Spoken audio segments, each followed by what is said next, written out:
Good afternoon, ladies, gentlemen, boys and girls. Assalamu alaikum wa rahmatullahi wa barakatuh. My name is Big Akar Ahmed and welcome to today's video. Today I want to go ahead and talk about Jake Brancatella and the Muslim skeptic, who is also Daniel's little beef that they had going on for the last couple of weeks. I made a video last week exposing Jake for all of his lies, hypocrisy, and misinformation that he has on the Shia people. He is super, super hateful. God Almighty can literally lift him up, tell him the Shia people are right, drop him back down, and he'll still say Shia people are wrong, I hate them. That is how egotistically focused he is on hating the Shia people, and you will see more of that in this video. Now, if you want to see how I exposed him last week and see my stance as a Lebanese American Shia Muslim on what's happening in the Middle East, what's happening in the West, you can go ahead and click the link down below. I'll have it in the description. You can go ahead and check out last week's episode. It is an hour and 20-minute video. It is a full extensive breakdown of everything that Jake said and everything that I feel on the subject. Now, this week, he has continued to talk. He's continued to run his mouth, and I don't want to make this too long. I just want to make this very, very basic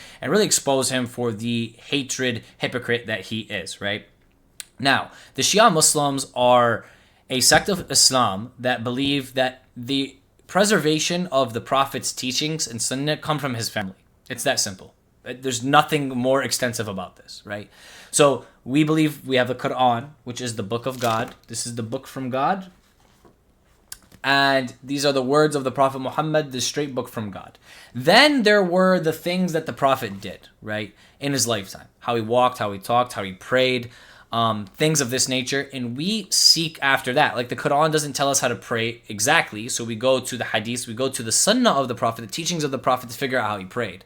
Now, us as Shias, instead of going to companions of the Prophet who might have not been Muslim before or who were involved in drinking or doing these things, who have track records where they were sinning, or people who might have conspired against the Prophet earlier in their life, who became friends with the Prophet after, instead of going to these people, companions and people who were close to the Prophet, we go to the direct family of the Prophet. We go to the people who were sleeping in his bed, eating his food, praying on his prayer mat with him in his home.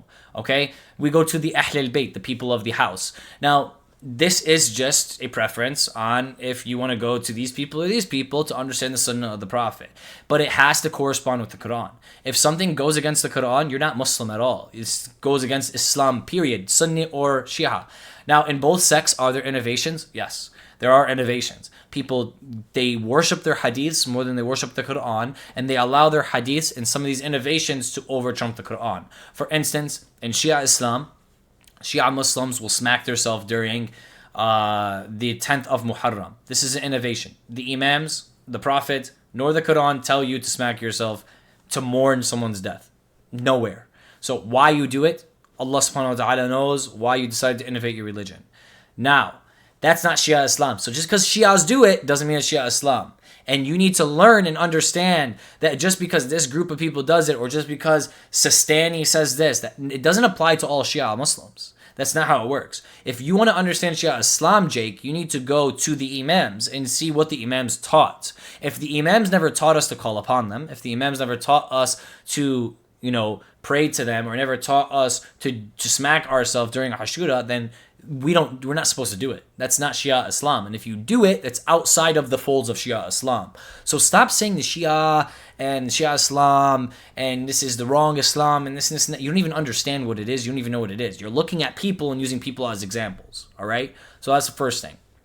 Second thing, when it comes to Sunni and Shia Islam, like I said, there's innovations in both. Tarawih prayer in Shia and in Sunni Islam is an innovation. It came with Umar. The Prophet Muhammad, peace and blessings be upon him, never taught anyone to teach Tarawih prayer. It's not in the Quran, it's not in the Sunnah, it's not in the Hadith, where the Prophet congregates people and prays a 10 to 20 rik'ah prayer with them. That never happened in the whole Prophet's lifetime. This prayer happened in the second caliph of Umar. He was in the mosque. He told everyone to come together. It's better that you guys congregate. This is a good bid'ah. So this is exactly from his mouth. This is a good bid'ah. Pray together in congregation in the night. Don't pray separately. The Prophet used to pray alone separately in a separate room at night. This is how he used to pray this night prayer, this Tarawih prayer. And there was no 20 rak'ah, there was no 30 rak'ah, there was no... This never happened. So the Tarawih prayer that's being prayed today by the Sunnah people is complete innovation from Umar. It didn't come from the Prophet, it didn't come from Allah subhanahu wa ta'ala. Am I going to sit here and call all of the Sunnah people kafirs and they're away from the religion of Islam and they're innovating their religion. No, bro, I don't got time for this.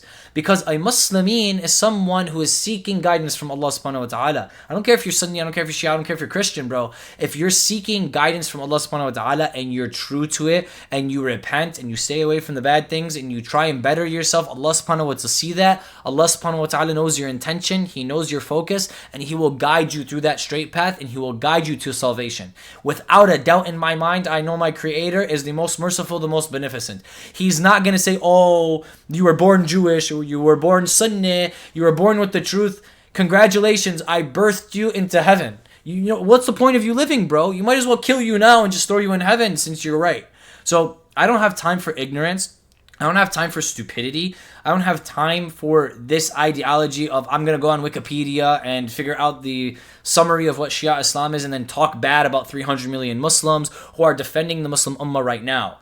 I don't have time for this. The only people right now on this planet who are defending the religion of Islam, defending this Ummah, keeping it together and not dividing it are the Shia people. They're willing to die and risk their countries, their families, and their lives for people in Gaza who talk crap about them. Think about this.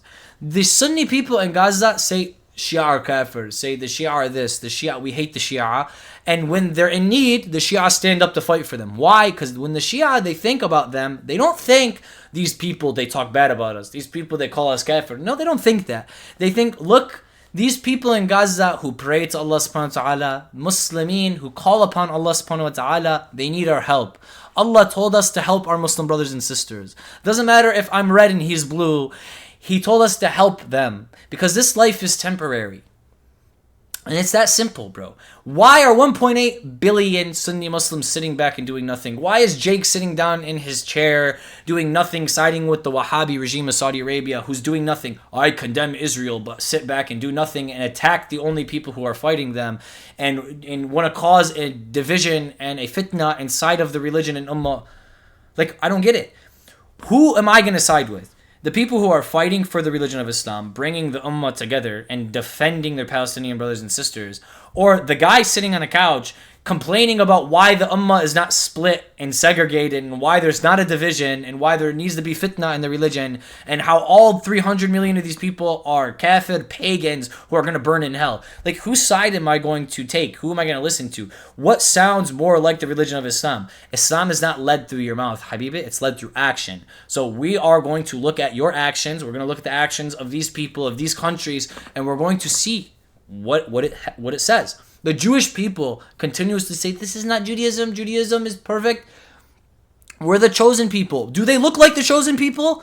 You can tell me 100 million times you're the chosen people, but your actions are not chosen people actions. You guys are killing prophets, murdering your messiahs, blowing up countries. You guys own the fundamental industries of the planet, the banking industries. What are you doing? You're charging interest and creating usury and enslaving people financially. How are you the chosen person? How did God choose you? You're doing everything satanic. So your mouth can move as much as it wants, and as your community's mouth can move as much as they want, but unfortunately your actions show something completely different. So without further ado, let's go ahead and jump into this. Just to show you guys what is Islam. It is the follow of the Quran. This is what Shia Islam is. It's the following of the Quran, follow of the Sunnah of the Prophet, peace and blessings be upon him, and seeking the Sunnah of the Prophet from the 12 Imams and his Ahlul Bayt, his family. So if it's not from the Ahlul Bayt or the Imams, if it's not from the Prophet and it's not from the Quran, it's not Shia Islam. Okay? So I just want to keep this at the top corner so you guys understand. Every time Jake tries to pin something against Shias and Shia Islam, just remember, if the Imams didn't say it, the Prophet didn't say it, or the Quran doesn't say it, it's not Shia Islam. You can see all of the Shia are in their temples around the world screaming, Ya Ali Madad, Salawat. They love it. They eat it up for breakfast, lunch, and dinner. So this is not just some village person claiming this. He's the most followed scholar in the Shia community around the world. And this is definitely true, Daniel. So I want to know how you respond to this. Do you condemn istighatha and calling upon the dead as shirk? Is this kufr akbar? What do you understand this to be? Okay, so what's interesting to me is he starts the video off by saying the Shia are in their temples. So first he identifies us as pagans. Instead of saying we're in our mosque, the mosques that we build and we praise Allah subhanahu wa ta'ala alone in, and we pray 5 times a day in, and we do Friday prayer in, and the mosques that we give charity in, the mosques that we go and do lectures and listen to Quran and recite Quran, and the mosques that we do all of this in, these are temples. We're worshiping imams in there, I guess. We're worshiping human beings inside the mosque. I run to my mosque and we all get on the ground and start worshiping Imam Hussein. That's what this guy makes it sound like. So what's crazy is the way he starts it. He calls our mosques temples. He doesn't even realize that they're masjids. He doesn't want to say they're masjids. He calls them temples because we're pagans. And then he decides to bring up the subject of calling upon imams or calling upon dead people. I don't know, Jake. You tell me, when a Palestinian boy is standing over his dead father in the rubble of Palestine and he's calling upon his father's dead body and he's saying, Ya Baba, Ya Baba, Ya Baba, is he worshiping his dad? You tell me, Jake, when a kid is asking for protection and provisioning from his dad, when he's scared in the middle of the night and it's raining and there's a tornado and he goes to his dad and he goes, Ya Baba, help me, protect me. You know, or Ya Baba, or Mama, feed me, please feed me. And he's looking for food, or he's looking for protection, he's looking for provisioning, and he's looking for all of this stuff from his parents, and he's calling upon his parents. Is that also shirk? Is that kid also a pagan? Does he worship in a temple as well, like us? When I went to Medina and I listened to 100 million Sunni Muslims walking past the Prophet's grave, brother, walking past the Prophet's grave, falling to the ground, screaming, Salamu alaikum ya Rasulullah, ya Habib Allah, Salamu alaikum, Salamu alaikum. Who are they talking to? Who are your Sunni and Wahhabi Muslims and Salafi Muslims? Who are they talking to? They're talking to your dead Prophet, saying, Salamu alaikum ya Rasulullah, ya Habib Allah. They're not saying, Allah subhanahu wa ta'ala, please send my salams to Rasulullah. La, they're saying, Salamu alaikum ya Rasulullah, trying to touch his grave. Is that shirk? Are they calling upon the dead prophet? Is that worshiping a human being? So you gotta understand as well, there's also intention behind it. There's all types of things behind it. When someone's saying Salamu alaikum ya Rasulullah, ya Habib Allah, it's not that they have the intention that Rasulullah is on the level of God, that their prophet's on the level of God and they're calling upon the prophet. They're sending their salams to him. So they want God to send their salams to Rasulullah. It's very simple. Because the intention in their head and what they're saying from their mouth are two different things, Habibi. One thing can be haram and become halal later on. It's very simple. If I'm starving and there's a pig in front of me, I need to eat the pig. It becomes halal on me. My phone, for instance, I need to know if it's haram or halal. I can use it to watch pornography or I can use it to listen to Quran. One's haram, one's halal. Does it make the phone haram or halal? So you need to understand intention is also a very big thing in the religion of Islam. You don't get to just run around with your Wahhabi ideology and your extremist ideology and bash and bang out everyone that doesn't believe like you because you believe you're right. So there's no difference, and this is why you're wearing a hat that says the Muslim metaphysician. You're wearing a Make America Great Again hat that you've designed into a Muslim ideology hat because you want people to know how extreme you are. Like, you literally have this Make America Great Again, Donald Trump, like, supremacist ideology when it comes to Islam as well, not just when it comes to like politics. So I find this very, very, very interesting as well. Most knowledgeable and most well-respected Shia scholar in the world living today. Unfortunately for Daniel, because he's so ignorant of his former religion, he doesn't know that this scholar, who is so well-respected in his eyes against the Shia community, which is actually true, actually promotes shirk. And if you don't believe me, I'm going to demonstrate that and show it to you. Now, Daniel has made the claim so many times over that, oh, the Shia have become more and more like the Sunnis over the years, and especially over the past 50 years. We don't want to become more and more like the Sunnis, bro, because we don't want to follow the Sunnah from Umar and Abu Bakr and companions. We want to follow our Sunnah through the family of the Prophet. Like that's it. So we don't want to become more like Sunnis. It's just we want to follow Allah subhanahu wa ta'ala's Quran and the Sunnah of the Prophet, and we choose to get our information on how the Prophet prayed and walked and talked and slept from his family that slept with him and ate with him and talked with him and lived in the same house as him. That's what we decide. They have the best track records. They were born and raised as Muslimin underneath the Prophet, peace and blessings be upon him, as a first-hand teacher.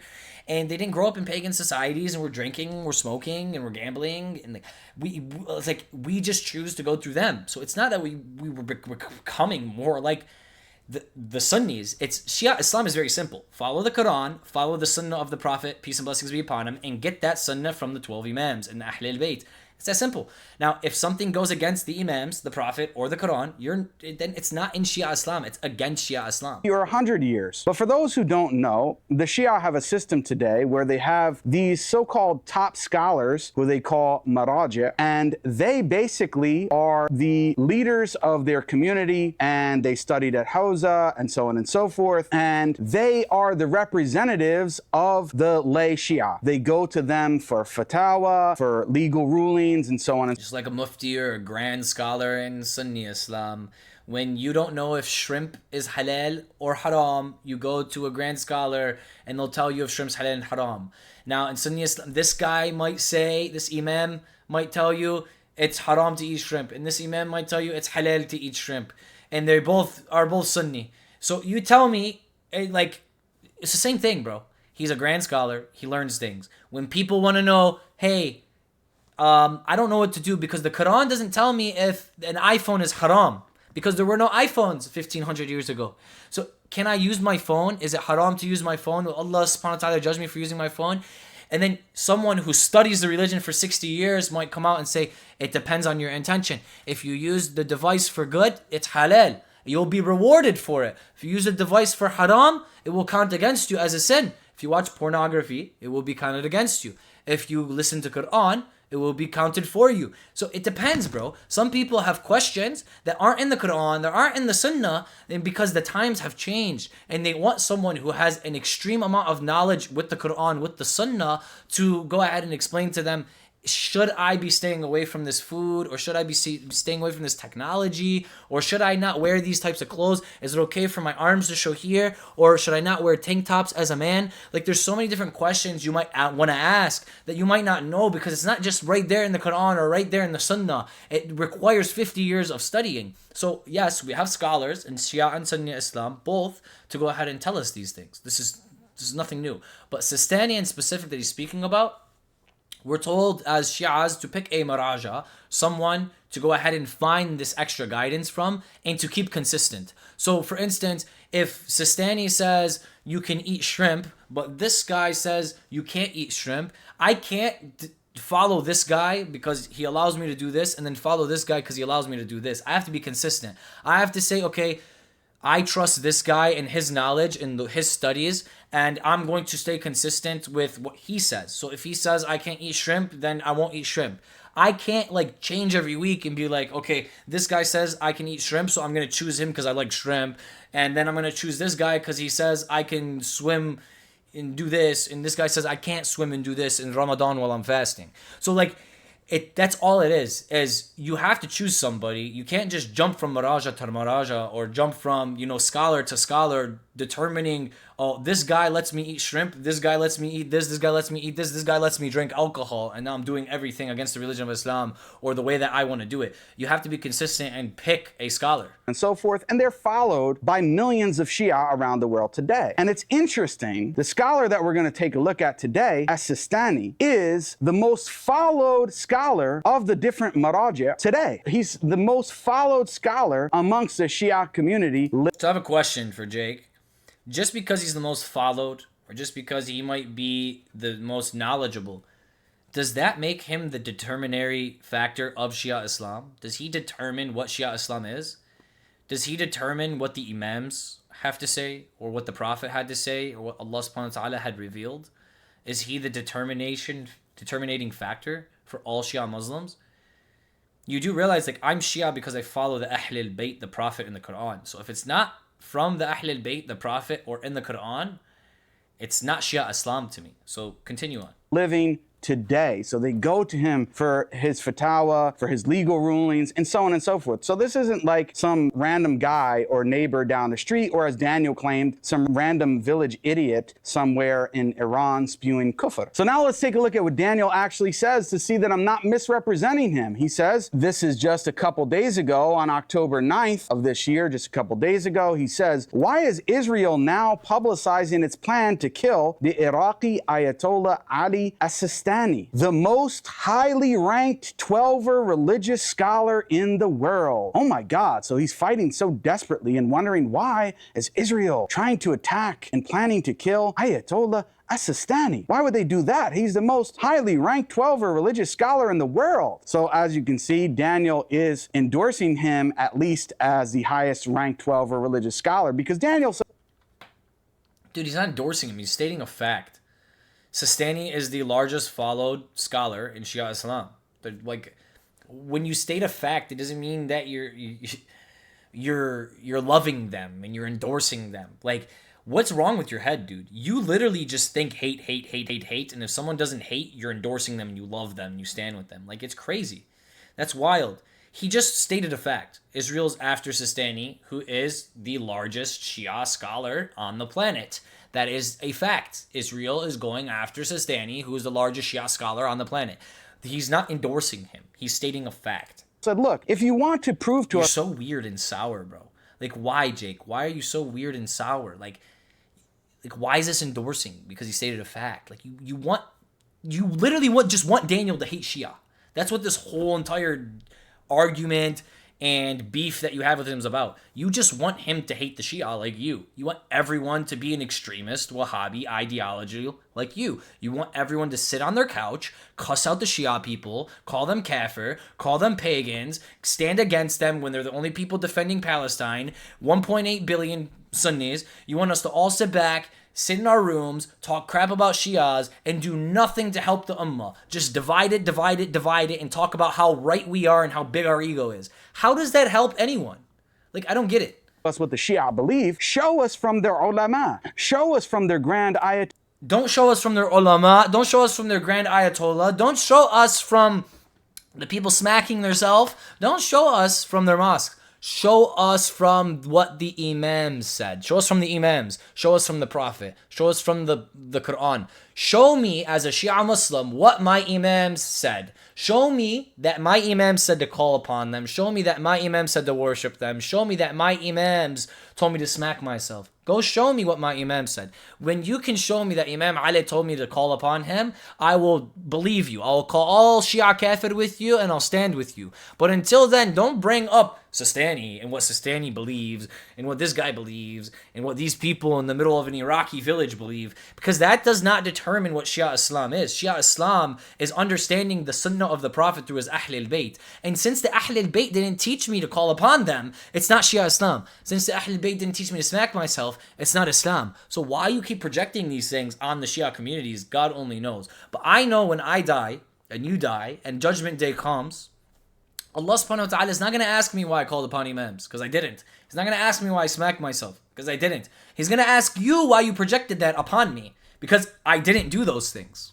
Told us. Don't show us from some village idiot hitting himself on the street in Iran or somewhere else. Don't do that. Show us from their actual biggest scholars. Okay, so I'm going to show you from their biggest scholar in the world, according to you, Dan. Our biggest scholar is Imam Ali alayhi salam. So please show us from Imam Ali alayhi salam or Imam Ja'far Sadiq alayhi salam. One of the most knowledgeable men who put together the curriculum that all Muslim Sunni and Shia use today to understand Islam. Go to Imam Ja'far Sadiq and see. Like, bro, our scholar isn't Sistani. Our Imam is Imam Mahdi. He is the final Imam for all of the world. Christians, Jews, Muslims, doesn't matter. He's the say-all, be-all. He's the one who's going to come and establish the final law of Islam on the planet, is the Mahdi. So, you're not, like, it's not Sistani. So if you want to question Shia Islam, you need to go to the Imams. You shouldn't go to Sistani. You shouldn't go to question and answer forums. You shouldn't go to a video from 10 years ago. You should go to the Imams and show me where the Imams tell me to call upon them, because they don't. And if they did, then that would be a part of Shia Islam, and Shia Islam would then be shirk. But it's not. Daniel, you're so worried about Israel actually killing. So what does Sistani say, the greatest and most knowledgeable scholar in the Shia community today and most followed by the lay people? He says in answering in a book where he's discussing different fatwa and responding to different questions, he says, I will shift to a doctrinal question this time and ask about the permissibility of requesting sustenance, children, protection or healing directly from the infallibles, meaning from the imams. Let me ask you. So the question. So this person's asking Sistani, I guess, on like a question and answers forum on his website. Basically he's asking if he could call upon the imams, right? Requesting subsistence, children, protection, or healing from them, right? So that's what he asked. And Sistani's response, let's see. Because you cannot call upon anything but Allah for subsistence and protection and provisioning.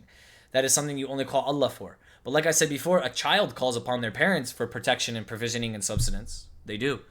It's exactly what a child calls upon their parents for. So are they also committing shirk when they call upon their mom to make them dinner? Or they call upon their dad to protect them? When they say, Ya Baba, Ya Baba, Ya Mama, help me. Is that also calling upon them directly instead of calling upon God? Like next time I need help with my car tire, do I just put my hands up and go, Allah subhanahu wa ta'ala, please allow me to lift my car up with my right hand and install my tire with my left hand? Or do I go inside and ask my family members to come outside for 20 seconds and help me? Is that worshiping them?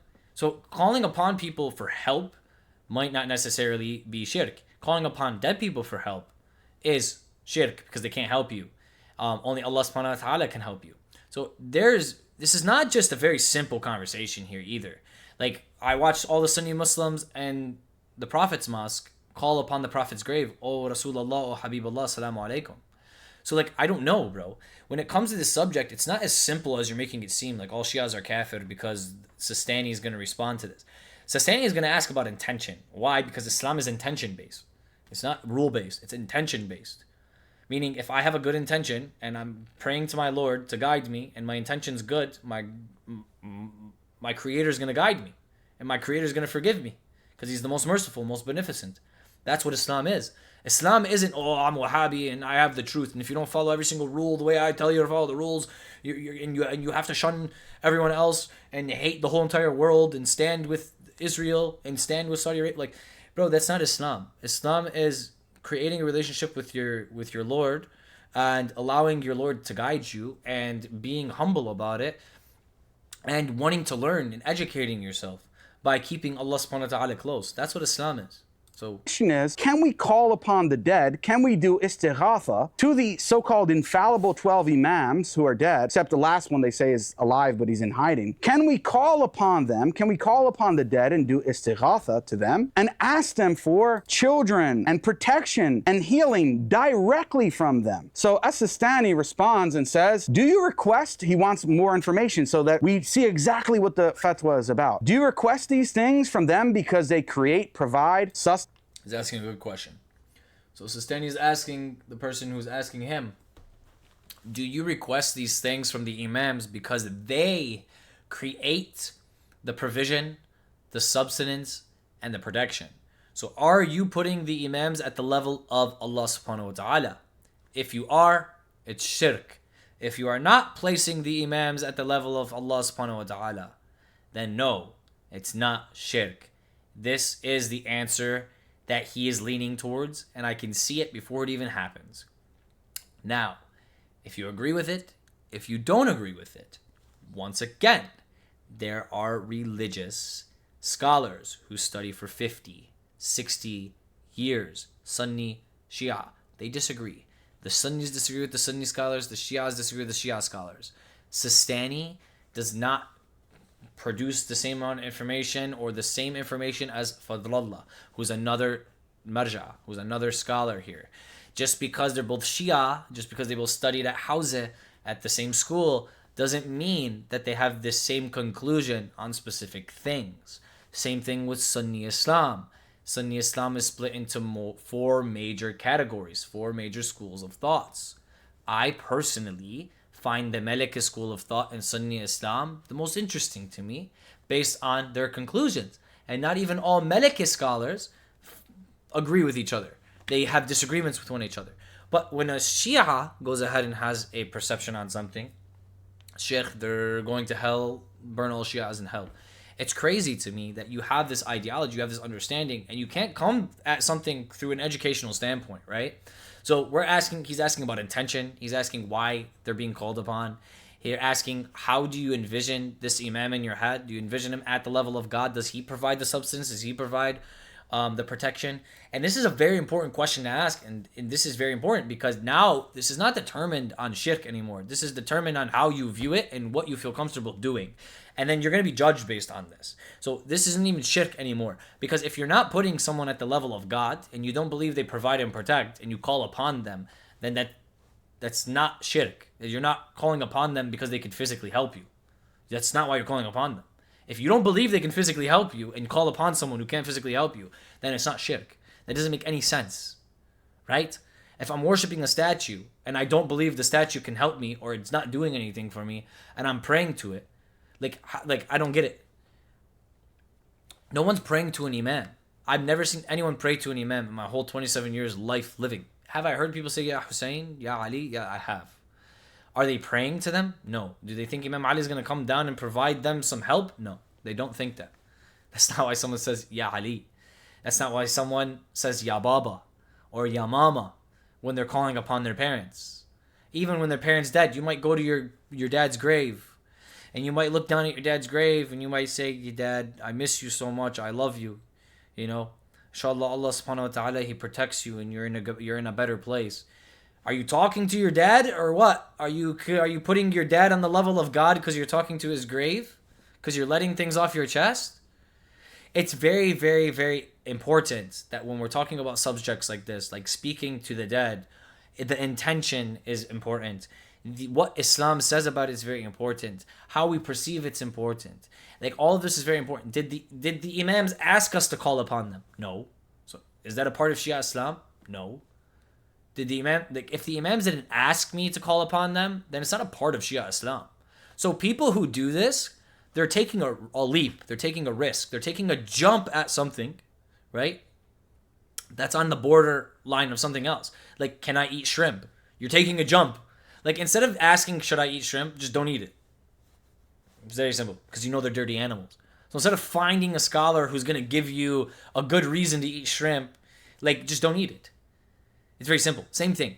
If you're not sure if calling upon the imams because your intention or whatnot, if you don't know, this is shirk because you're worshipping them or you're calling upon them to give you power and substance, just don't do it.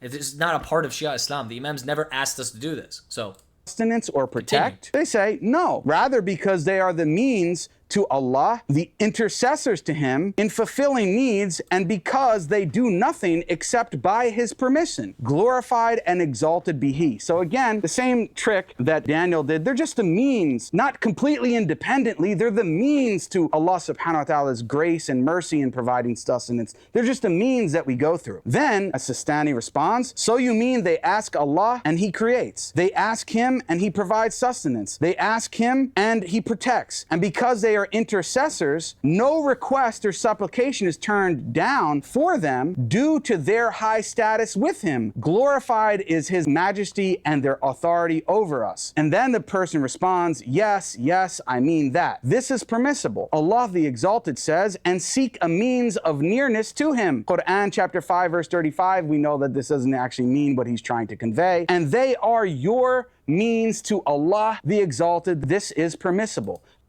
So what Sistani is going ahead and making a claim of, as long as your intention is not to place these imams on the level of Allah subhanahu wa ta'ala, that they don't actually provide the substance, they don't provide anything, but you are just calling upon them because they are so loved by Allah subhanahu wa ta'ala and you love them and they are the reason that you are the Muslim you are today, then it's different because your intention isn't to call upon them for them to directly help you. Your intention is to call upon them for dua reasons, right? You're like making dua, or they're making dua for you. And because they are such loved people by Allah subhanahu wa ta'ala, what they say to Allah subhanahu wa ta'ala when they make requests to Allah subhanahu wa ta'ala, they ask Allah subhanahu wa ta'ala for something because He is the most merciful, the most beneficent. Allah subhanahu wa ta'ala may grant their requests, right? So this is what He's saying. For instance, the Prophet might love someone oh so dearly, and he might ask Allah subhanahu wa ta'ala to spare them or to take their punishment away or to bring their punishment down. And Allah subhanahu wa ta'ala might listen to the request of the Prophet Muhammad, peace and blessings be upon him, because the love that Allah subhanahu wa ta'ala has for his Prophet. This is what he's saying. So when we're talking about a subject like this, it's very, very, very, very important to analyze this. Analyze it from whatever perspective you want to analyze it from, and whatever you feel. If it's an iffy situation, stay away from it. Like this, if it's implementing shirk in any way, shape, or form, stay away from it. The Imams didn't ask me to call upon them. Imam Ali wasn't like, yo, call upon me. I'm going to intercede for you and God Almighty. I'll make sure you're good. Like, Imam Ali never told me that. So I don't need to do that. You understand what I'm saying? So these ideologies and these things that come, with hadith and come with time and come from belief and come from traditions and come from things, it's very important to analyze the intention. It's very important to analyze the Quran, the Sunnah, and what the Imams have to say. That's why I have it in the top corner over there, telling you what is Shia Islam. Did it come from the Quran? Did it come from the Prophet? Did it come from the Ahlul Bayt or the Imams? Did the Imams tell us to call upon them? If they didn't, we shouldn't call upon them. It's that simple. There's nothing past that. If you call upon the Imams and they never asked us to call upon them, this is outside of Shia Islam. Calling it shirk and calling these people pagans is a different story. And this is something that needs to be analyzed from a different perspective of intention, why they're doing it, what's happening, and your hypocrisy. Because I'm literally telling you, I watch Sunni Muslims call upon the Prophet at his gravesite in Medina all day, every day for 3 days straight. I watch people call and talk to their dead parents and relatives at their gravesites. I watch kids call upon their parents for help all the time. I call my brother for help all the time. I might call someone when I'm low on money and be like, hey, can I borrow $10? He provided me money. He provided me wealth. Does that mean he's God? Does that mean I worship him? Does that mean I'm committing shirk? No. So you have to really understand when you're analyzing something like this, you can't just, because you hate Shia people and you see some clips of people worshiping pictures or you see clips of people smacking themselves, that you get to just call all 300 million Shia kafir. They worship at their temple. They eat this stuff up. They worship imams. Like, it's crazy to me because none of this is actually a part of Shia Islam, but you're trying to take innovations and add it to Shia Islam. It's like me saying that Tarawih prayer is a part of Sunni Islam. It's not. It has nothing to do with Islam. Tarawih prayer was never taught by the Prophet. The Prophet never prayed a 20 rak'ah prayer. He never prayed this 20 rak'ah prayer in the middle of the night in congregation. It never happened. Umar, in the second caliph after the Prophet died, congregated the people in the mosque and he told them to pray this congregated prayer. It's that simple. The Prophet used to pray in the middle of the night by himself. He never prayed a congregation prayer. So there's a lot of things in Sunni and Shia Islam that are innovations. They're just not Islam, bro. They're not Islam. You want to go talk about those innovations, and if those bid'ahs turn into shirk and turn into things that are more dangerous that may lead you a straight ticket to hell, we can go ahead and talk about those things. But you're not going to banish all 300 million Shia Muslims to hell because of some innovative aspect of something. You're not. And you're not going to go ahead and take a answer that's based on intention and twist it to the way you want. Sistani actually answered this very, very well.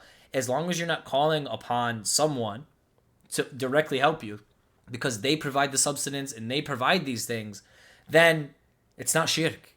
It's very easy. And he brings up the Quran and says, and seek the means of the nearness to him. So God's saying seek things that are near to him, right? Seek things like prayer, seek things like fasting, seek things like the Prophet, seek things like the Imams. Because when you seek them, you seek God. You understand? Seeking something and worshiping something are two different things. I can seek something but not worship it. I'm hungry right now. I don't worship food. Okay? So, Jake, you need to understand that you're making these conversations that are actually very, very, very intense conversations. Things that have to do with the whole entire educational curriculum of Islam, to understand the Quran, the intentions, how haram becomes halal, how halal becomes haram. You're just throwing all that out the window and you just blanket statement trying to call all Shia kafir because of what Sistani says or what this person is asking a question of or what some Shia people might do or because some guy says, yeah, Hussein, he's magically worshiping Imam Hussein.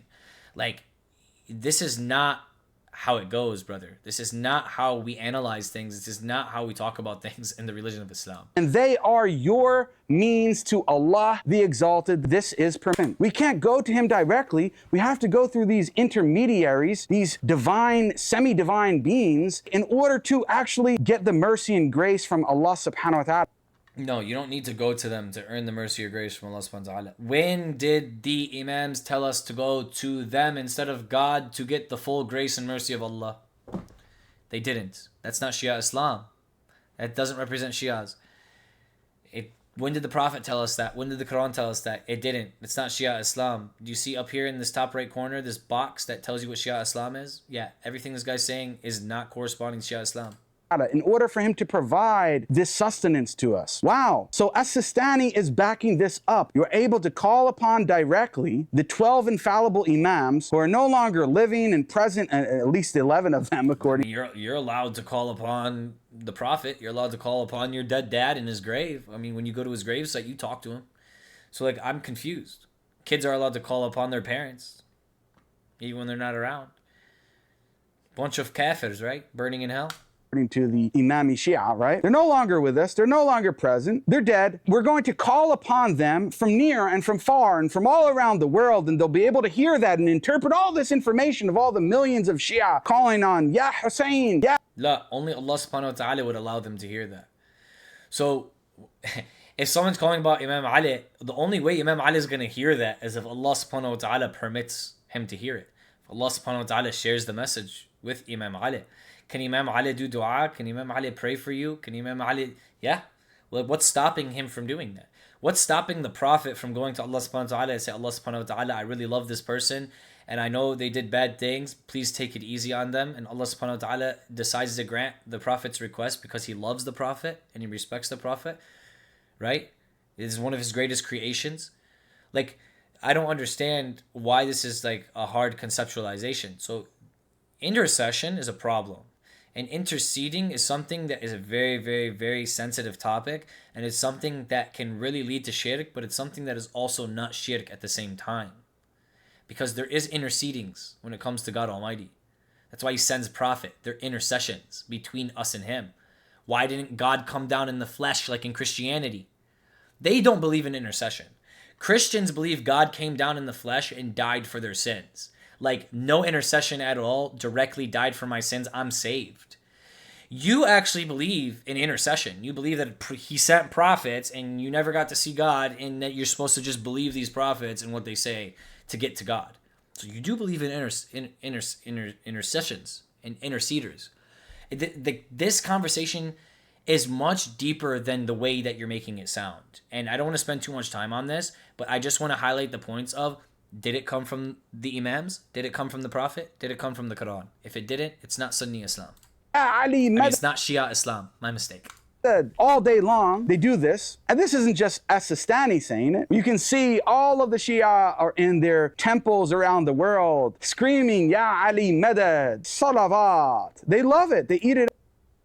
All the Shia are in their temples. So all Shia, all 300 million are in the temple. They run to their temples every day, every Friday, and Friday prayer. They recite the Fatiha, and then they stand in circles and smack themselves and scream, Ya Ali, Ya Ali, Ya Ali. Like, are you on drugs?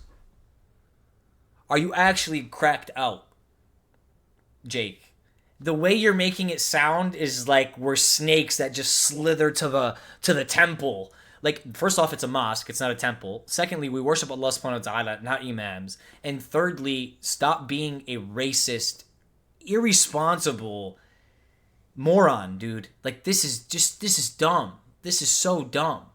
Like, you act like we literally slither there and just start screaming, Ya Ali, and smacking ourselves and screaming. Like, what's wrong with you, dude? We're Muslimin. We don't do that. Like, I would love to see what examples, like, I would love you to take me to a Shia mosque or temple, because we're pagans. I'd like you to take me to one of these Shia pagan temples that you call them here in Florida or in Michigan, where there's a large Shia population. In America, you're more than welcome to come show me if you're in town. Take me to one of these places and show me the Shia people crawling up the walls screaming, Ya Ali, please, I'd love to see it. I would love to see them eating it up like you tend to try and illustrate it to the world. It up for breakfast, lunch, and dinner. So this is not just some village person claiming this. He's the most followed scholar in the Shia community around the world. And this is definitely true, Daniel. So I want to know how you respond to this. Do you condemn istighatha and calling upon the dead as shirk? Is this kufr akbar? What about you, Jake? Do you condemn it? Do you condemn when a kid's calling upon their parents? Or do you condemn when someone's dead family members laying in front of them and they go, yeah, yeah, my brother, or yeah, my father. They're calling upon their father, calling upon their dead brother. Or when you go to a grave site and you talk to the grave and you say, my father, I really missed you. Inshallah, you're doing well, and Allah subhanahu wa ta'ala is taking care of you. Is like, where's the line drawn? Where does intention come in? Right? Is my intention to put this person on the level of God and ask this person for the things that Allah subhanahu wa ta'ala provides? Or is my intention completely different? You don't care about the intention here, Jake. That's the problem, is everything's intention.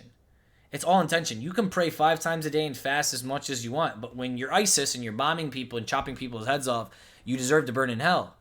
Doesn't matter if you prayed 100 times a day. That's not going to save you. Your intention matters. Why are you praying? Are you praying to protect yourself from sin? Are you praying to establish a relationship with God and be guided? Are you praying so you can show your community that you are a good Muslim? Like, what are you praying for? The praying isn't what earns you salvation. The intention behind why you pray, the intention behind why you're calling upon something, the intention behind why you're fasting, the intention behind why you're giving charity is what counts with or against you. I can give someone charity to look good in the news, or I can give someone charity to naturally help them because it's my responsibility to help people who need help. It's like, you don't care about that. All you're focused on is the actual action and attacking the action. But the action's not the problem. The intention's the problem. How we view it, Islamic knowledge, all of this stuff is important. Differences of opinion, these things are important. The Quran, the Sunnah of the Prophet, important. What the Imams have to say, important. Not what Sistani has to say. What Sistani has to say is not important at all, actually. What you have to say and what I have to say are not important at all. What's important when it comes to Shia Islam is what the Imams had to say. If the Imam never told me to call upon them, it's not Shia Islam. If the Imams never told me to pray to them, it's not Shia Islam. If the Imams never told me to smack myself, it's not Shia Islam. So while you're saying the Shias run to their temples like pagans and do this stuff, that's not Shia Islam. God only knows, and God will question you for it. Not me. I don't do it. You put it on me, you project it on me, but I'm not going to get questioned for it. I'm not going to be judged for it. You are, and you're not even doing these things. What do you understand this to be? Just so we go to another scholar, a Sunni scholar, who Daniel loves and respects, and what his position is on istighatha. So this is Sheikh Muhammad al-Hassan al-Dadu, who you've seen in the previous video, who is, according to Daniel, or the lazim of his statements, the lazim of his qawl, is that Sheikh Muhammad al-Hassan al-Dadu, who he's also said is, from the Sunni side, one of the most knowledgeable Sunni ulama today, and I've already mentioned that we don't necessarily agree with that statement, but because he's such a hujjah for Dan, what does he actually say about this issue, about istighatha? Let's take a look. جواب أن الاستغاثة والتوسل حكمان مختلفان، فالاستغاثة معناه نداؤه وإشراكه في الألوهية، وهذا شرك بالله سبحانه وتعالى من أعظم الشرك. وقد قال الله تعالى: ذلكم الله ربكم له الملك والذين تدعون من دونه ما يملكون من قطمير إن تدعوهم لا يسمعوا دعاءكم ولو سمعوا ما استجابوا لكم ويوم القيامة يكفرون بشرككم ولا ينبئك مثل خبير. فالاستغاثة ممنوعة مطلقا، وهي من الشرك الأكبر المخرج من الملة إلا في حق من يجهل ذلك أو له مانع يمنعه من الردة. So he's very clear, right? He says that istighatha, calling upon the dead and asking things for them, like what this fatwa from Sistani is actually saying, it's kufr akbar. It is completely prohibited. But yet, it's prohibited, but you and your Wahhabi friends give God shins and arms and faces, and God has a physical body now. So it's interesting that the Salafi Wahhabis believe that Allah subhanahu wa ta'ala has arms and shins and faces and physical body parts. Astaghfirullah. But istihafa in any way, shape, or form, shirk, you're kafir, you're going to hell. But go to Saudi Arabia, to Medina, and call upon the dead prophet. It makes complete sense. Don't dispermit that. All the Sunnis go say Salamu alaikum ya Rasulullah ya Habib Allah to the prophet. Please. That's okay. Call upon the dead prophet. When your dad dies, call upon him. Kids, invoke your parents for protection and provisioning.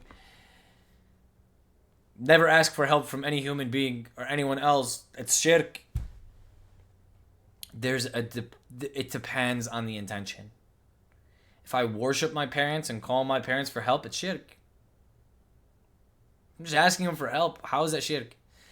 And if someone's dead, that's a way different story. But I love the fact that I was in Medina a couple months ago and I got to really see all the Sunni Muslims sending their salams directly to the Prophet without asking God to send it to him. They were just talking directly to the Prophet.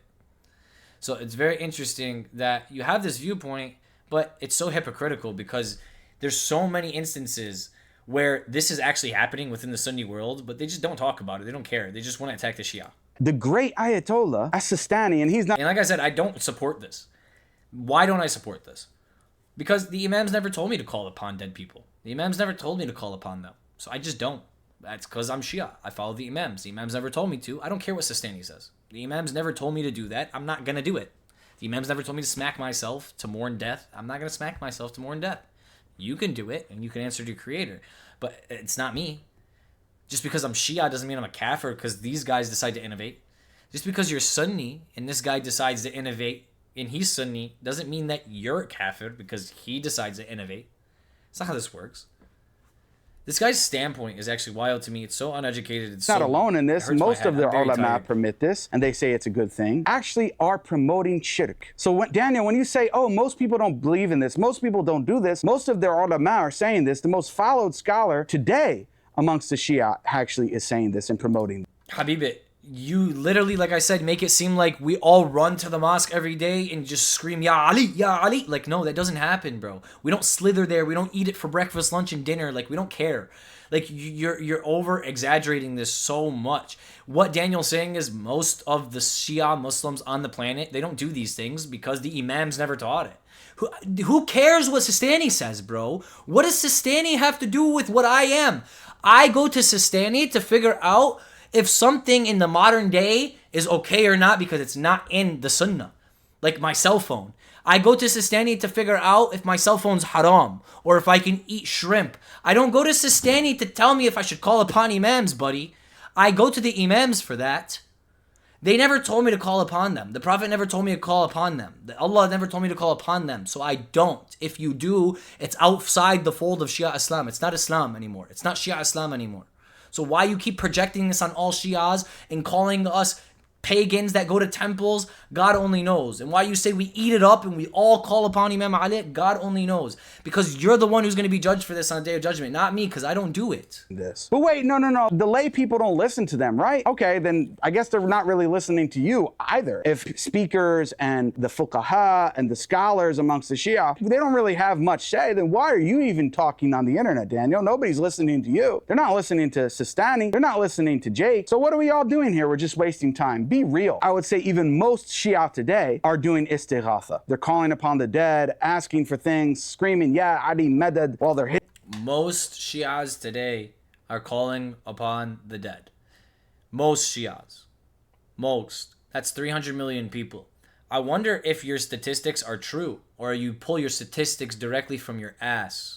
Themselves and all this kind of stuff, right? This is what they're doing. So you're not fooling anyone, Daniel. But anyway, for those who are actually open and willing to hear what is being said, I hope that you found this video educational. If you did, please consider subscribing to the channel and hitting the notification bell so you get notified if you... Honestly, brother, I don't find any of your videos educational. I find them very ignorant, very hatred, very hate-filled. And I don't think you really attack a subject from an educational standpoint or a bias. You attack it from a bias standpoint. So you came into the video going, I hate Shia. They call upon the dead. I'm going to do everything in my power to prove that they call upon the dead and make them look as bad as possible so people understand that what I'm saying isn't just me being hateful and racist. It actually has some merit. But everything you're saying is garbage. Because Shia Islam isn't what Sistani says it is. It's not what you say it is. It's not what anyone wants to say it is. Shia Islam is following the Sunnah of the Prophet through the Ahlul Bayt and the Imams, and it is following the Quran. If the Quran, the Prophet, or the Imams did not tell me to hit myself, it's not Shia Islam. If they did not tell me to call upon them, it's not Shia Islam. If they did not tell me to do these things, then it's not Shia Islam. So why you keep trying to take what Sistani is saying and apply it to every single Shia on the planet, it's just mind-boggling to me. And I really don't understand it, and I really don't know why you're such a moron when it comes to this. When we look at Sunni Islam, it's okay for there to be Salafis and Wahhabis and Malikis and Hanafis, and it's okay for there to be 100 different schools of thoughts, and then within the Maliki school of thought, these two Maliki scholars can disagree if you can eat shrimp or not eat shrimp and things like this, and it's okay for there to be disagreements and differences and conversations. But when it comes to the Shia, you don't want to have a conversation. You don't want to understand. You don't want to go into the curriculum. What you want to do is just call people kafir, call people pagans, and send them off to hell. That's all you want to do, is cause a division and a split within the religion. And instead of using knowledge and the sources and bringing up the imams and bringing up the actual curriculum to where Sistani gets his knowledge from, you use Sistani as the example. So rather than going to the imams and going, look, the imams said to worship them, and these Shia Muslims worship the imams, this is shirk, this is away from the religion of Islam. No, you don't do that, because you know the imams never asked us to worship them. You know they didn't. You know they never told us to smack themselves or to call upon them. But you want to go ahead and apply this ideology to all Shias for some reason, even though Shias claim to follow the imams and the Sunnah of the Prophet, and we were never told to call upon them. So thank you so much for going ahead and exposing yourself once again here, Jake. I'm going to go ahead and end the video here. This is very, very, very upsetting, the things that I am seeing here online.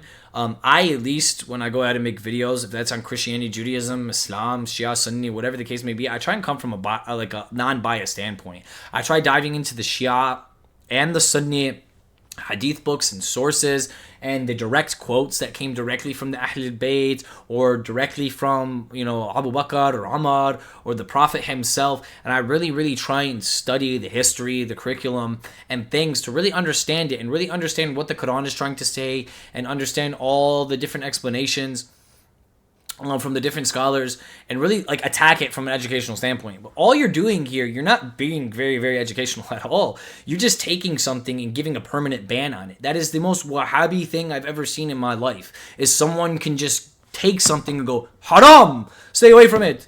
You know what I mean?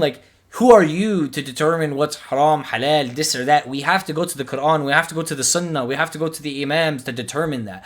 Not you, not any random Shia who claims they're Shia, not the guy smacking himself, not the guy calling Imams, not the guy praying Taraweeh is going to tell me this is Sunni Islam or this is Shia Islam. Who's going to tell me what's Islam as my Prophet and the people who have a representative, who represent the religion of Islam and have the best track record? That's his Ahlul Bayt, that's his family. And that's where I go for my Sunnah, that's where I go for my religion. I ask my Creator to guide me. I have a relationship with my Creator. I see the blessings He gives to me. I respond to the blessings He gives to me, and I have a good relationship with my Creator.